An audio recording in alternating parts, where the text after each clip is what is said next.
Perdonar es decir, dejar atrás todo aquello que nos hace daño. Hoy estará con nosotros la doctora María Rojas Estapel con un nuevo video.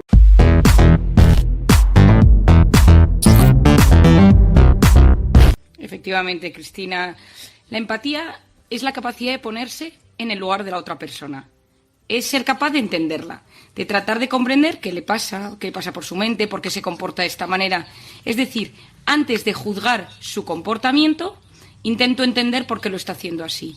¿Qué pasa? Que si uno no emplea la empatía en la vida, lo que utiliza suele ser un pensamiento mucho más agresivo, mucho más duro. Y eso es lo que está pasando en la sociedad hoy en día.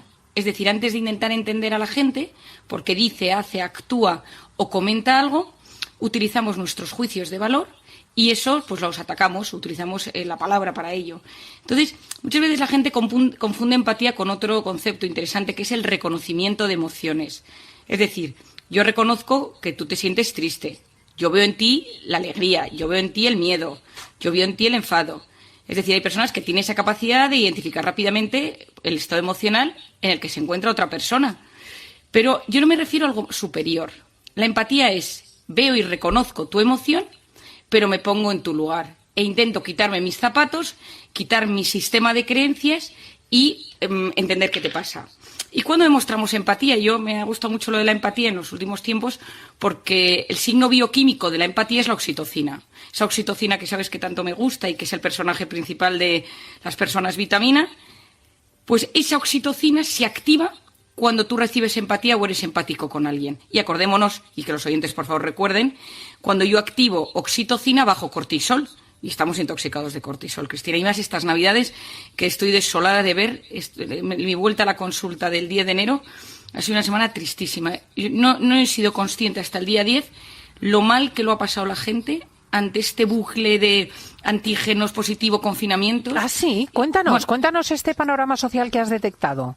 Bueno, has visto mucha más gente que lo había pasado mucho peor estas Navidades que las pasadas. Y me ha dejado sorprendidísima. El año pasado había mucho duelo. Había habido mucho miedo, mucha gente había perdido seres queridos. Este año ha sido un hartazgo, una sensación de soledad y de caos. Mi sensación ha sido de un 50-60% de la gente con la que yo he hablado, que en el último minuto no pasó las Navidades con unos ni con otros, ni la Nochebuena, ni el fin de año, que si Reyes, que si la víspera, que si el antígeno, que la tensión, si era de riesgo alguien, la valoración. Tengo una señora mayor, que yo quiero muchísimo, que tiene 85 años, que vino a verme cuando tenía 80 y se quedó viuda.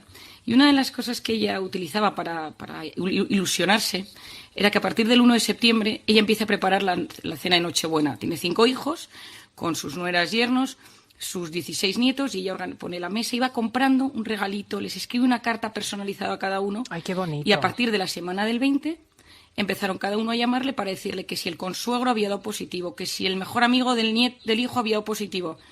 Y todos los 5 hijos decidieron, por precaución, no ir a ver a su madre el 24. Y ella solo me lloraba.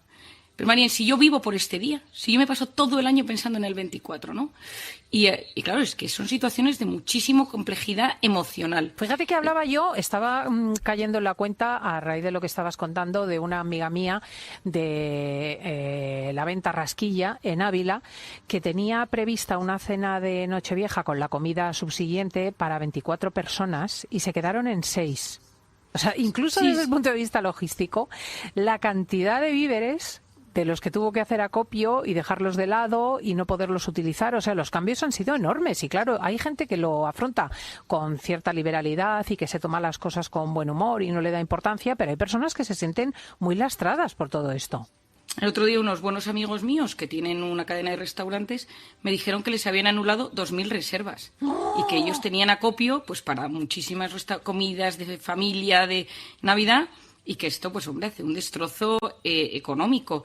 Pero yo creo que, aparte del destrozo económico, que lógicamente es terrible, yo creo que lo dramático es que de repente ya no puedes ni gestionar tu día a día. Es decir, el caos que esto nos ha sometido, la sensación de incertidumbre y de tensión, porque cada uno ahora, a día de hoy, valora el COVID de una manera distinta. Ya no es si ha fallecido alguien o no, porque el Omicron ha pasado a ser otra cosa, sino es qué consideras tú que es persona de riesgo, que es síntoma grave, que es confinarse. Y cada uno de nosotros tiene un sistema distinto de considerar. Por eso la tertulia que vais a hacer de chicos me parece interesante, los oyentes, Porque yo que hablo con todo el mundo todos los días y pasa mucha gente por mi consulta y comenta, cada persona esto lo percibe de una forma distinta. Que si las vacunas están funcionando, si no están funcionando, si los niños se tienen que vacunar, si son de riesgo los padres, si soy de riesgo yo. Y hay gente que, yo siempre digo que todo el COVID a día de hoy depende de 3 factores. De tu capacidad de gestionar un síntoma físico, es decir, que te venga la tos y que sepas gestionar que tienes tos, o que ya entren todos tus fantasmas. La capacidad de gestionar el miedo a que tú puedas contagiar a alguien y que tú seas culpable. Y la presión social por la hiperestimulación de información, la sobreinformación a la que estamos expuestos todo el día, ¿no? Que llega un punto que te abruma el cerebro. No tenemos capacidad de gestionar tanta información, ¿eh? Cognitivamente ¿cómo nos hablando. hemos ido a comentar esto desde la empatía, que es el asunto que hoy nos traías al espacio de psiquiatría? Ya. Bueno, y te sigo diciendo, Cristina, que la empatía, ¿para qué nos sirve la empatía? Es cuando sabemos escuchar y comprender los sentimientos de los demás y sabemos olvidarnos de nosotros mismos. Es decir, cuando estamos con alguien que tiene un problema y le damos un poco de sentido del humor. Y no te juzgo y te comprendo. O sea, esto para mí es clave. Tú notas que la persona que tienes delante no te está juzgando. Cuando la persona que tienes delante sabe encontrar esas palabras para tu consuelo, para que no te encuentres así de triste. Cuando usas esa delicadeza, ese mimo, porque a veces es qué pesada eres, o ya me lo has dicho 3 veces. Eso es lo contrario a la empatía, claro. Cuando no muestras un gesto de hartazgo o de aburrimiento ante la persona que tienes delante. Cuando tienes un niño y sabes adaptarte al lenguaje de niño y a la postura de niño, o incluso cuando tienes una persona más mayor y sabes mirar con unos ojos más empáticos. ¿Y qué es lo que hace que unas personas tengan esta capacidad y otras no? Bueno, ¿Es una cosa genética? No, hay, tú sabes, Cristina, que parte de lo que sucede, por ejemplo, en algunas patologías o en algunos rasgos de personalidad, como puede ser el narcisismo, o si me voy al otro extremo, por ejemplo, el Asperger o algunos trastornos del desarrollo, se ha visto que hay una falta de oxitocina. O sea, se ha medido la oxitocina y se ha visto que hay un fallo en los circuitos oxitocínicos que hace que las personas tengan menos empatía. Pero puede haber muchas razones. Puede ser que hay gente desconfiada, gente herida por la vida, gente que no tiene valores humanos, gente que le falta inteligencia emocional, gente muy pagada de sí misma. Yo esta semana he tenido una paciente en mi consulta que pocas veces me ha pasado esto, que en un momento dado me levanté y le dije, o me escuchas o no te puedes estar en mi consulta, porque solo me decía que la empatía era de débiles. Y me lo repetía y me lo repetía y me lo repetía, ¿no? Es decir, a veces la gente que llega muy lejos en la vida y que tiene puestos de liderazgo, esa competitividad atroz, te impide ser empático.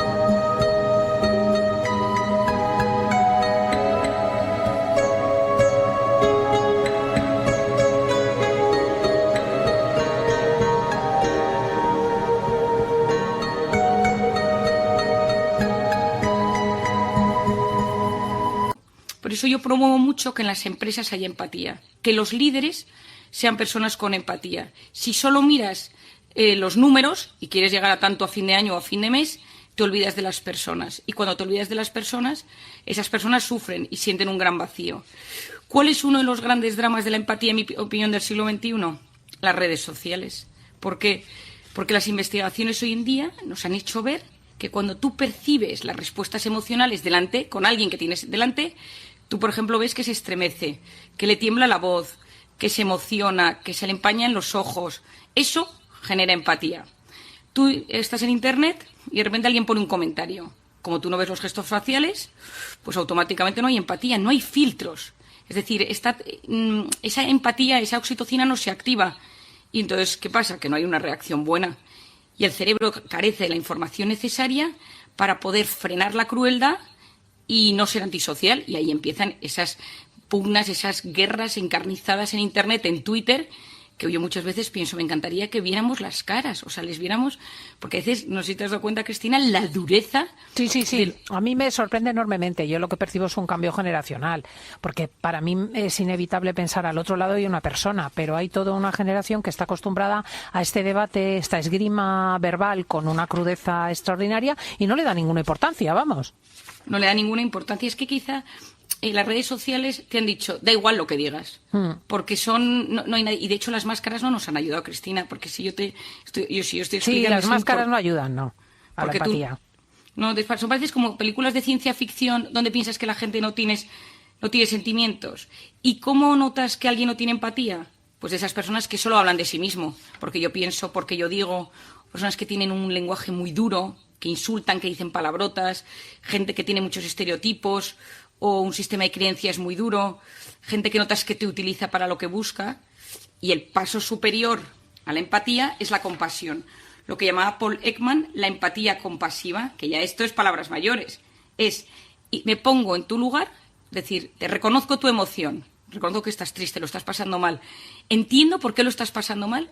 Y la empatía compasiva y encima intento hacer algo al respecto. Esto ya es la compasión, que es una sociedad compasiva, es una sociedad que utiliza el corazón para tratar a las personas. Y eso siempre genera alivio en la persona que tienes delante. Y en un momento...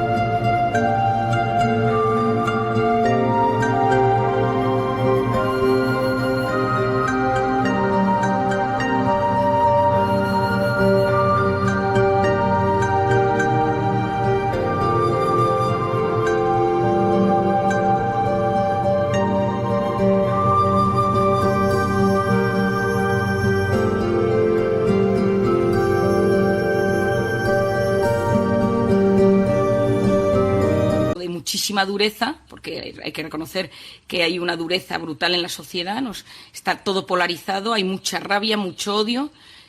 Si utilizáramos la compasión nos iría un poquito mejor. Al final, cuando tú encareces la empatía, ¿por qué lo haces? ¿Por qué subrayas a la persona que conviene ponerse en el lugar del otro?